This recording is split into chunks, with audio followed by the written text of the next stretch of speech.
Bitbit River Vlog! Yo guys, this is CJ at ito na naman ang ating panibagong vlog. At ngayon, pupunta tayo ng Bitbit River. Dito lang yan sa may Norsagaray, Bulacan. So from may Kawayan, pupunta tayo ng Norsagaray. So sobrang ganda ng madadaanan natin dito kasi puro puno, puro bundok, puro pababa, puro ahon. So madaming tayong pagdadaan ng challenges ngayon. So let's go! So yan dito guys, mapapansin nyo na puro bundok na yung nadadaanan natin kasi hindi na kami masyadong nag-video dun sa mga city na part pa. So dito na kami nag-video sa daanan papuntang Bitbit River. So nag-stop over tayo dito sa may Ipo Dam at nag-picture lang. May bayad yan. So sa taas, pag mag-picture ka lang sa taas, 10 piso, and then kapag bababa ka, which is mas marami pang design or pwedeng pagpicturean, 20 naman yung entrance nila. So sobrang ganda ng background guys. Tignan nyo naman ang Ipo Dam, napakaganda.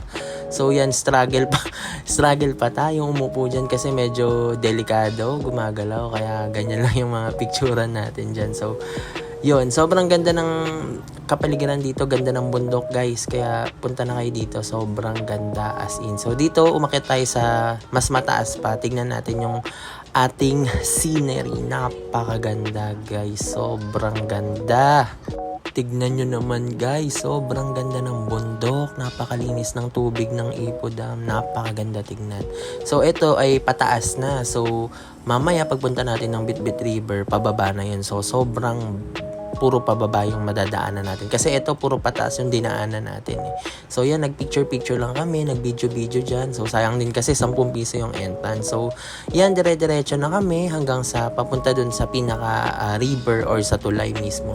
So puro pababa na yung madadaanan natin dito guys. So yan, nag-start na kaming bumaba, kaya kailangan nakakabig lang yung preno natin dyan parehas, sarap at likod, kasi walang tigil yan pababa kasi mababa yung river eh.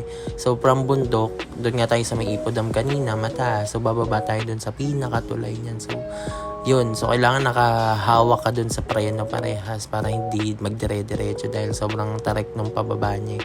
So yan lang yung ating madadaanan, sobrang ganda, parang gubat din no, puro puno.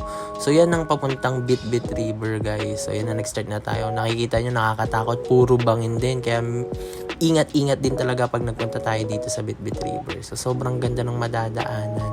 Yun lang, medyo hindi siya safe sa mga gilid dahil walang mga grill, so walang harang talaga yan. So bangin diretso, hulog. So yan guys, napakaganda, bundok na to guys. Kaya nakikita nyo, puro pababa na yung nadadaanan namin kasi bababa na tayo dun sa may river. Let's go guys!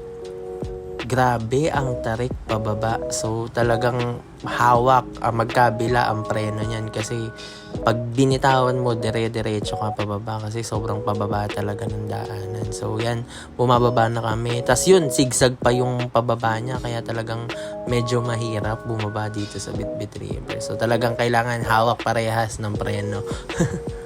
So yan, dire-diretso lang tayo pababa hanggang sa marating natin yung pinakatulay. Yan, video lang natin to, yung medyo challenging na part kasi ito talaga yung pinaka-challenging yung pababa eh. Yung ahon sa motor naman walang problema. Siguro sa mga siklista o sa mga bikers medyo mahirap yun, pero sa motor madali lang yun. Ito lang ang challenge, yung pababa. So yan na guys, ito na yung dulo ng pababa. Kinat lang natin yung video pero mahaba yung pababa na yun papunta dito bago nyo marating yung pinakatulay. At ito na, sobrang ganda, sobrang worth it guys, breathtaking yung makikita nyo dito. Ang ganda ng scenery, sobrang the best. So yan, actually dyan sa baba may mga cottages din dyan guys, pwede kayong mag-rent, pwede rin mag-swimming dyan. So inaalagaan nila yan at talagang may bayad kung gusto mong maligo. So yan, ito yung ating scenery sa tulay, ikot-ikot lang. So nagpicture lang din kami dyan and then umalis na rin kami guys. So yun ang ating Bitbit River vlog. Abangan nyo yung mga susunod natin vlog. Bye!